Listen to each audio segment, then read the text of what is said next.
LGBTQIA+ community ഒരു theory എന്ന നിലയിൽ ക്വയർ തിയറി ഇവിടെ വർഷങ്ങളായിട്ടുള്ള ജെൻഡർ ആശയങ്ങൾക്ക് എതിരാണ്. ജെൻഡർ എന്നത് സൊസൈറ്റി ഉണ്ടാക്കിയതാണെന്നും വ്യക്തികളുടെ അവകാശങ്ങളെ നിഷേധിക്കുന്നതാണെന്നും അത് പൊളിച്ചു കളയേണ്ട ആവശ്യമുണ്ടെന്നൊക്കെയാണ് ഒരു പക്ഷം പറയുന്നത്. നമ്മുടെ ജെൻഡർ തീരുമാനിക്കാനുള്ള അവകാശം നമുക്കുണ്ടെന്നും അത് ലോകം അംഗീകരിക്കണമെന്നുമാണ് ഇവരുടെ ആവശ്യം. പ്രോഗ്രസീവ് മൈൻഡ് സെറ്റ് ഉള്ളവരെല്ലാം ഈ ഒരു ആശയത്തിലേക്ക് മാറിക്കഴിഞ്ഞുവെന്നും ഇനിയും മാറാത്തവരൊക്കെ അപരിഷ്കൃതരും ചിന്താശേഷി ഇല്ലാത്തവരാണെന്നുള്ളൊരു കോൺസെപ്റ്റ് പോലും പൊതുസമൂഹത്തിലുണ്ട്.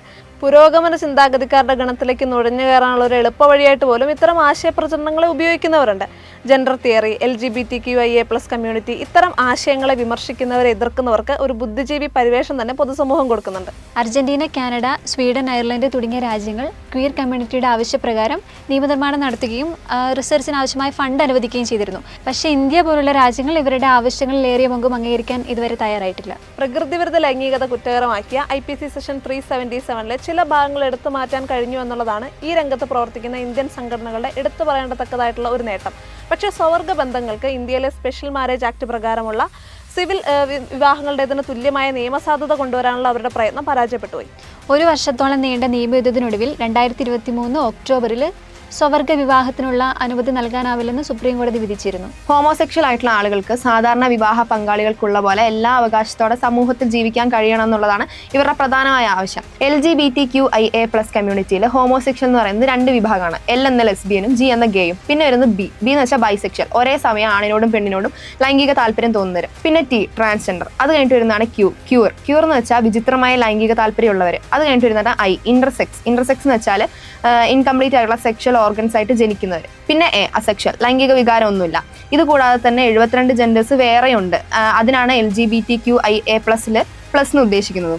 വിചിത്രവും അസാധാരണമായിട്ടുള്ള സെക്ഷൽ ഓറിയന്റേഷനുകളാണ് ലെസ്ബിയൻ, ഗേ, ബൈസെക്ഷൽ, ക്യൂർ. പക്ഷേ ട്രാൻസ്ജെൻഡർ, ഇന്റർസെക്സ്, അസെക്ഷൽ എന്നീ സെക്ഷൽ ഓറിയന്റേഷനുകൾ ജന്മനാ ലിംഗസംബന്ധമായ സവിശേഷതകളുള്ളവരാണ്. ശരിക്കും അതിന്യൂനപക്ഷമായിട്ടുള്ള ഇവരാണ് പ്രത്യേക പരിഗണനകൾ അർഹിക്കുന്നവർ. പക്ഷേ ജെൻഡർ തിയറിയെക്കുറിച്ച് പൊതുസമൂഹത്തിൽ സംസാരിക്കുന്നവരിൽ ഭൂരിപക്ഷവും ലെസ്ബിയൻ, ഗേ, ബൈസെക്ഷൽ, ക്യൂർ എന്നീ അസാധാരണമായ സെക്ഷൽ ഓറിയന്റേഷനുകളുടെ സാധാരണത്വത്തിന് വേണ്ടി നിലകൊള്ളുകയും വാദിക്കുകയും ചെയ്യുന്നവരാണ്. ജന്മനാ ഉള്ള പ്രത്യേകതകൾ കൊണ്ട് മാത്രം ലിംഗപരമായി പാർശ്വവൽക്കരിക്കപ്പെടുന്ന അതിന്യൂനപക്ഷങ്ങളായ ട്രാൻസ്ജെൻഡർ, ഇന്റർസെക്സ്, അസെക്ഷൽ എന്നീ വിഭാഗങ്ങളുടെ അവകാശങ്ങൾക്ക് വേണ്ടി വാദിക്കുന്നവർ വളരെ കുറച്ചാണെന്നുള്ളതാണ് മറ്റൊരു സത്യം. ഹോമോസെക്ഷൽ ആയിട്ടുള്ള ആളുകൾ അങ്ങനെയായി തീരുന്നതോ അല്ലെങ്കിൽ ചിലരുടെ ലൈംഗിക താല്പര്യങ്ങൾ ഒരു സ്റ്റേജ് കഴിയുമ്പോൾ മാറുകയോ ചെയ്യുന്നത് ജന്മനായുള്ള കാരണങ്ങൾ കൊണ്ട് മാത്രമായിരിക്കില്ല. അതിന് പല കാരണങ്ങളുണ്ടാവും. ഫോർ എക്സാമ്പിൾ, അശ്ലീല ചിത്രങ്ങൾ കാണുന്നത്, അല്ലെങ്കിൽ ജീവിത ശൈലിയിലുള്ള മാറ്റങ്ങളോ, സമാന സ്വഭാവക്കാരായിട്ടുള്ള സഹവാസം, പിന്നെ ചെറുപ്പകാലത്ത് ലൈംഗികമായിട്ട് ദുരുപയോഗപ്പെട്ടതിൻ്റെ അനുഭവങ്ങൾ, മയക്കുമരുന്ന് ഉപയോഗം തുടങ്ങിയ ഒരുപാട് കാരണങ്ങളുണ്ടായിരിക്കാം. ഈ ഘടകങ്ങളെയൊക്കെ മറന്നുകൊണ്ടുള്ള അവകാശവാദങ്ങളും ആശയപ്രചരണങ്ങളും ഒക്കെയാണ് ഇപ്പോൾ സമൂഹത്തിൽ നടക്കുന്നത്.